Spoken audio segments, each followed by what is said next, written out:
सवाल है कि एक कक्षा के 10 छात्रों का औसत अंक है। ठीक है, जो ए है अपना वो औसत है कितने छात्रों का? 10 छात्रों का। ठीक, और ए प्लस 8 15 छात्रों के समूह का औसत है। ठीक है, और इनका कहना है कि दिए गए 10 छात्रों का समूह भी शामिल है। जो 15 है उनमें पहले बार 10 भी शामिल हैं। अब 10 छात्रों के समूह के कुल अंक कितने हैं? x है। अब ध्यान देना, प्यारी वाली बात कि औसत हमारा कितना है? a। कितने लोगों का? 10 लोगों का। और इनका टोटल कितना है? x। पता यही बात कही गई कि नहीं गई कि 10 छात्रों को औसत a है, उनको टोटल x है। तो बताओ औसत बराबर का हो? टोटल बटे संख्या।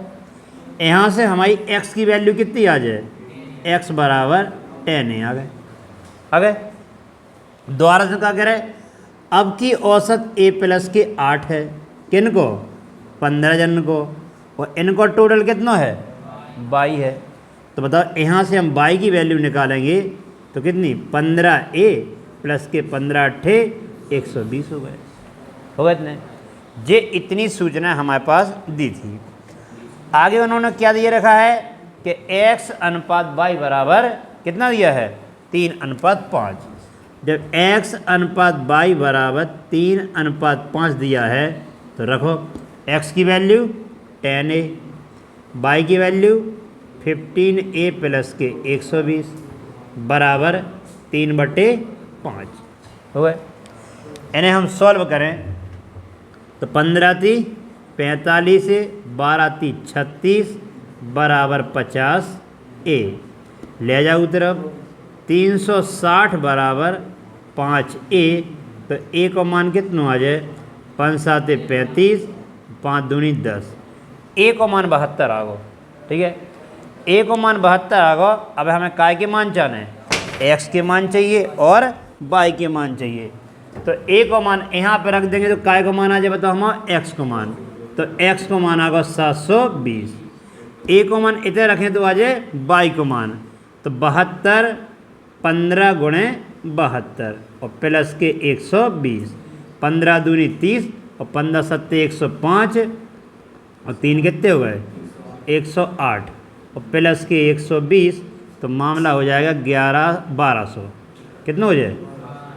अब भाई साहब x को मान 720 आ गो, y को मान 1200 आ गो, a को मान 72 आ गो।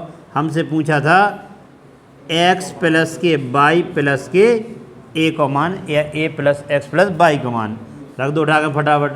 720 प्लस के 1200 प्लस के 72 बढ़िया प्रेम से जोड़ दो।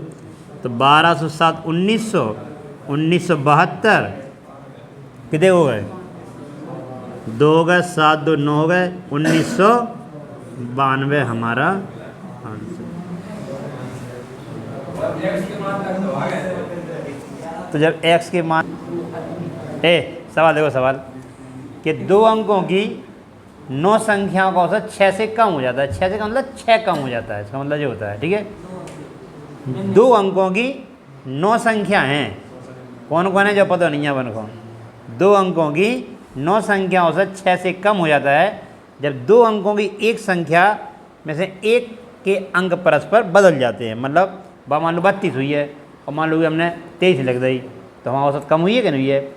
तो इनका कहना है कि जो वह संख्या के बदला बदली भाई उनके अंकों को अंतर बताओ। ठीक है, जो हमसे नहीं पढ़े उनकी तो हम कछु नहीं कहते, जो पढ़े हुए ध्यान करो। उन्होंने बताई थी कि जब ऐसी कंडीशन होती है कि जब कोई एक व्यक्ति आता है उसके स्थान में एक चला जाता है, या कोई एक जाता है उनके स्थान पे एक आ जाता है, बताई थी हमने। तो हमने जब बताया था कि आने वाले व्यक्ति को भार बराबर जाने वाले व्यक्ति को भार प्लस माइनस औसत में कमी या वृद्धि गुणा संख्या। भाई ये तब लगता है जब हम एक्सचेंज होते हैं हमेशा। एक आया एक गया, चाहे वो संख्या होए, वो आयु में काम करता है, औसत में काम करता है, हर जगह काम करता है। एक 2 अंक की संख्या थी, मान लो वो 10x प्लस y है क्या नहीं? और ये बदल गई हुई है तो 10y प्लस की x हुई है। यही तो भाव ही है। और ऐसो करवे से औसत में 6 की कमी सो लगाओ जाए माइनस। ठीक है, कितने की कमी? 6 की कमी। और संख्या कितनी है? 9।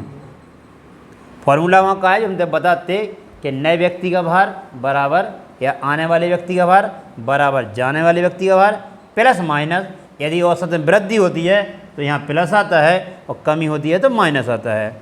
और गुणा संख्या, जितनी संख्या की बात होती है, क्योंकि संख्या तो वही है, 9 संख्या तो 9 ही गिनो, एक संख्या की अंक केवल पलट दिया गए थे। या व्यक्ति 10 हैं तो 10 ही गिनेंगे, एक आया उनके स्थान पर एक चला गया। चलिए हम फटाफट पक्षांतर करेंगे। 10x माइनस के x प्लस के y माइनस के 10y बराबर माइनस के कितने हो गए, 54 हो गए। इन्हें सॉल्व करें तो कितना हो गए, 9x माइनस के 9y बराबर माइनस के 54। तो माइनस का गुणा कर दो पूरे समीकरण में, यदि माइनस का गुणा तो मामला बन जाएगा 9y माइनस के 9x बराबर प्लस के 54 हो गए।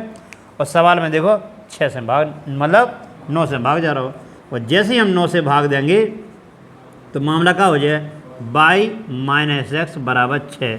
और कहो y और x हमारी संख्या के अंक नहीं थे, तो अंकों को अंतर कितना आ गया, 6, हमारे अंकों को अंतर आ गया। 2 अंक की संख्या कभी भी सॉल्व करो